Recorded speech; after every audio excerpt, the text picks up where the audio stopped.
Hi, I'm Kim Vanell in Wanganui, New Zealand. It's Monday, November 24th.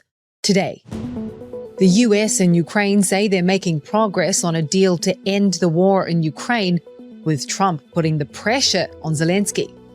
Back home, Trump pauses efforts into the midterms and keeping control of Congress. And NBA Hall of Famer Chauncey Billups heads to court. This is Reuters World News, bringing you everything you need to know from the front lines in 10 minutes, 7 days a week.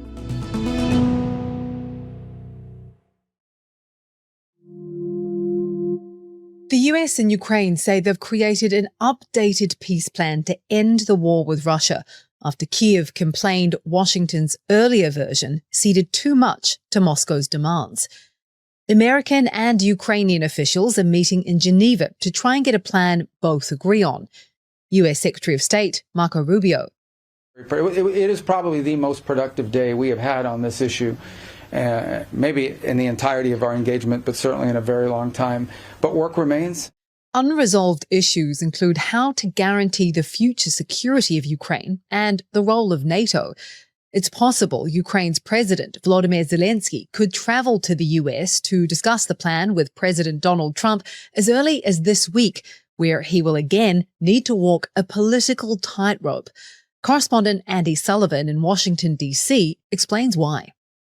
So Trump really laid into Zelensky. He's been really laying on the pressure, calling him ungrateful for his efforts and saying he's got to accept this 28-point peace plan by Thursday. So Zelensky was really backed into a corner here. He quickly came out and said, no, he is grateful for the U.S. support. There's also this open question of whether Zelensky will come to the United States for another White House visit with Trump. You recall the first time they met in the Oval Office in February, total disaster. They appear to have patched up that relationship, but that could add a whole nother volatile dynamic to these talks. Russia has yet to comment on the peace deal being discussed in Geneva. While Trump tries to maneuver a way to end the war in Ukraine, back home, his attention is on next year's midterms, with the rest of his presidency hinging on the outcome. Reuters has uncovered frenetic behind-the-scenes efforts by Trump, calling candidates, making early endorsements, and shaping strategy to try and keep Congress in Republican hands. Reporter Tim Reed has more on why the stakes are so high. Trump is very engaged in this fight. Currently, the Republicans have narrow majorities in both the House and the Senate. And if Republicans lose just one of those chambers in next November's midterm elections, first of all, it will allow Democrats to fundamentally block Trump's domestic agenda for the last 2 years of his presidency.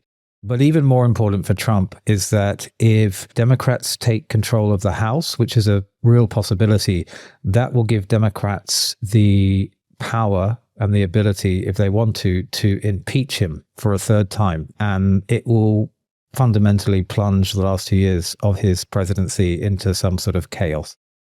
Election strategists are saying that although Trump's approval ratings are the lowest of his second term, he remains a driver to get people out to vote at all. And, Tim says, the president is working hard to connect with the issue that voters care about the most. Well, he's already talking about affordability a lot more than he was a month ago. He realizes it's a big issue for voters.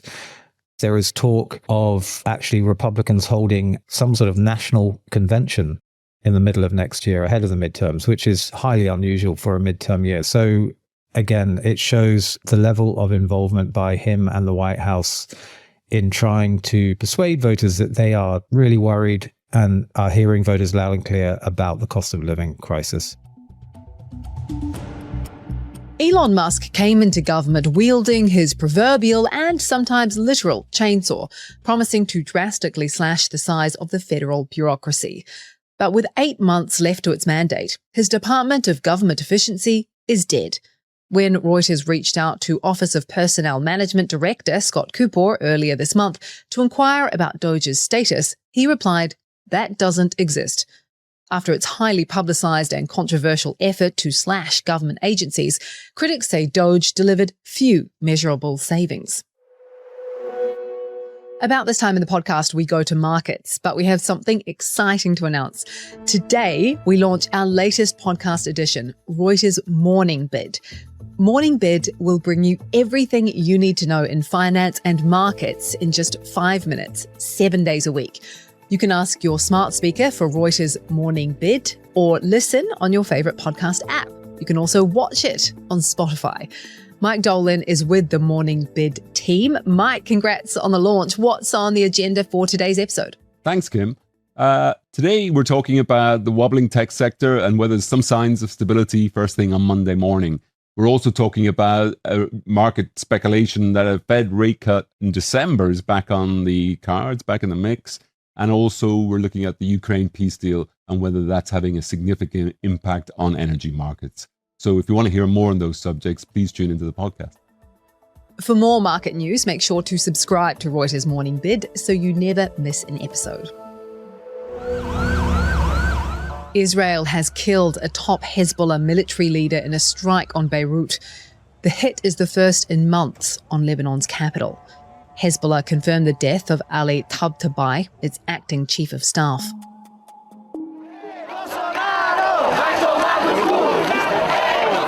Demonstrators in Brazil gather around a giant inflatable balloon depicting former President Jair Bolsonaro wearing prison fatigues as they celebrate the leader's arrest over the weekend.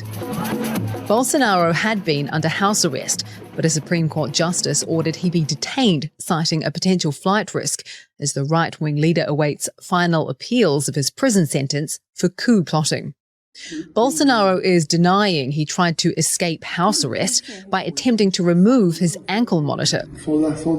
His interaction with an agent was recorded on camera, where Bolsonaro can be heard saying he stuck a soldering iron on the bracelet out of curiosity. He later said he was hallucinating on medication that he takes for chronic hiccups and thought that there was a wire inside the bracelet.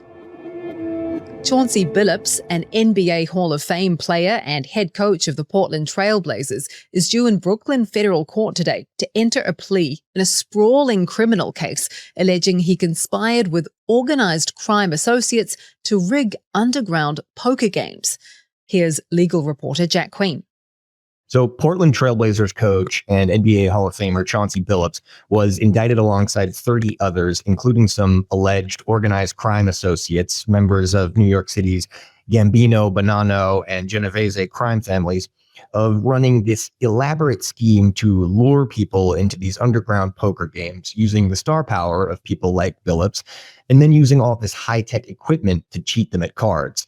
And that included things like an X-ray card table and rigged shuffling machines. And all of this stuff was used to communicate to the players who were playing with the victim what the victim had so they could cheat it.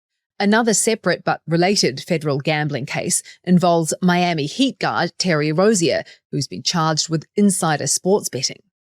Together with this case, that made a huge splash in the sports world, as you can imagine, because sports betting has exploded in popularity in the U.S. in recent years, basically ever since it was legalized. And now we have these revelations that players are also doing it and cheating at it.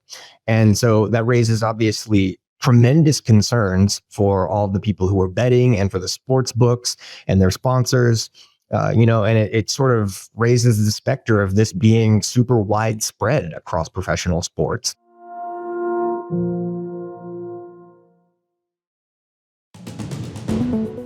And for today's recommended read, it's a wrap on the COP30 climate conference with a compromise deal. A tripling of the money given to developing countries coping with global warming, but sidestepping the main issue driving that climate change, fossil fuels. There's a link to the story in the pod description. For more on any of the stories from today, check out Reuters.com or the Reuters app. Don't forget to follow us on your favorite podcast player. If you're listening on a smart speaker, just ask for the latest news from Reuters 7 days a week. We'll be back tomorrow with our daily headline show.